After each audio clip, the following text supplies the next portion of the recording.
নমস্কার, আমি আশিস সেনগুপ্ত, রাজনৈতিক বিশ্লেষক।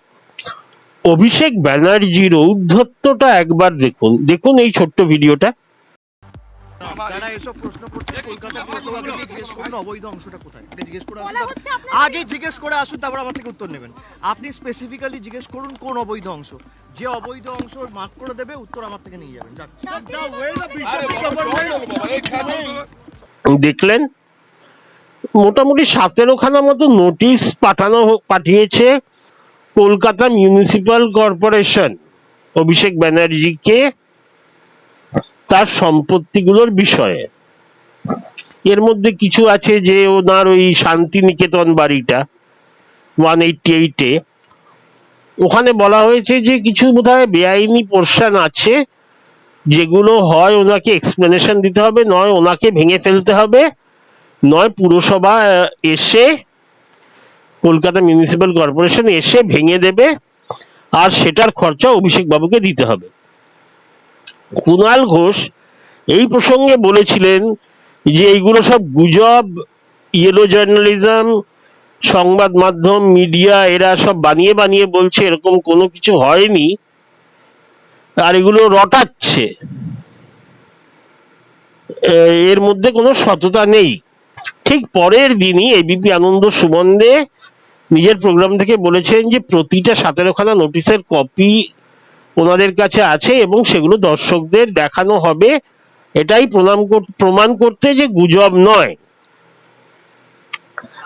নোটিশটি শান্তিনিকেতন বাড়ির দরজার পাশে আটকে দিয়ে এসেছিল পুরসভা, এবং সবাই বলছে, মানে সংবাদ মাধ্যম বলছে যে বাউন্সার বা বডিগার্ড দিয়ে সেগুলো ছিঁড়ে ফেলা হয়েছে। সেই ছেলেটাও নাকি শুনছি বেআইনি, মানে পুরসভার নোটিশ ছেঁড়া। প্রসঙ্গত পুরসভা কিন্তু তৃণমূলের দখলে ভালো মতো ভাবে, এবং মেয়র ফিরহাদ হাকিম। যাই হোক, যখন সাংবাদিকরা অভিষেক বাবুকে এই নোটিশ পাঠানোর বিষয়ে প্রশ্ন করেন, আজকে যখন উনি ওনার পিসি মানে মাননীয় মমতা ব্যানার্জির বাড়ি থেকে কাউন্সিলরদের সাথে মিটিং সেরে বেরিয়ে এসে নিজের গাড়িতে উঠেছিলেন, তখন সবাই ঘিরে ধরে, ছেঁকে ধরে সাংবাদিকরা, কেন ওনাকে পাওয়া যাচ্ছে না, উনি বাড়িতে লুকিয়ে আছেন। তো পেয়ে সভাপতি ওই বিষয়ে প্রশ্ন করেন এবং উনি মেজাজ হারিয়ে ফেলেন, দাঁড়ান দাঁড়ান এটা কি হচ্ছে, এরকম এইসব বলার পর সাংবাদিকদের প্রশ্নের উত্তরে উনি বলেন যে আপনারা যান, আগে পুরসভাকে জিজ্ঞেস করুন ঠিক কোন অংশটা বাড়ির বেআইনি, তারপরে উনি উত্তর দেবেন ওনাদের প্রশ্নে। তারপরে আবার কিছু বলতে গেলে বলে যান যান এটা জেনে আসুন, বলে গাড়ির কাঁচ উঠিয়ে গাড়ি নিয়ে বেরিয়ে যান। এখানে ওনার জবাবটা যত না উল্লেখযোগ্য, তার থেকে অনেক গুরুত্বপূর্ণ হলো সাংবাদিকদের সঙ্গে ওনার ব্যবহার, এই অশোভন ব্যবহার, এই প্রচন্ড ঔদ্ধত্যপূর্ণ ব্যবহার, যেটা আগে আমরা বরাবর দেখেছি অভিষেক ব্যানার্জিকে করতে, তার বিভিন্ন বক্তৃতা, জনসভা, গাড়ির ওপরে উঠে বক্তৃতা, এইগুলোতে এই ব্যবহার দেখার পর সবাই বলছে যে ক্ষমতা চলে গেছে, রাজপাট চলে গেছে, কিন্তু রাজার মতো বা রাজপুত্রের মতো বা যুবরাজের মতো ব্যবহারটা এখনো যায়নি, যে নম্রভাবে ভদ্রভাবে কথা বলতে হয়। সাংবাদিকদের বেশিরভাগ প্রশ্নই আনন্দের হয় না, যাদেরই প্রশ্ন করুক, বিতর্কিত প্রশ্নই সাংবাদিকরা বেশিরভাগ করে থাকেন, বা অপ্রিয় প্রশ্ন। তো এককালের তৃণমূলের ঘোষিত যুবরাজ, যার রাজপাট চলে গেছে, ভেঙে মুচড়ে গেছে, পার্টিটাও টলমল, একদিন বিবৃতি দিচ্ছে ওনার বিরুদ্ধে, পার্টির বিরুদ্ধে, আইপ্যাকের বিরুদ্ধে, কেউ ছেড়ে চলে যাচ্ছে, বিভিন্ন সব সেলিব্রিটিরা সব হাত ধুয়ে ফেলেছে পার্টিটা থেকে। এখন কেউ কেউ বলছে অভিষেক বাবু ভয়ানক ভাবে হতাশাগ্রস্ত। কেন?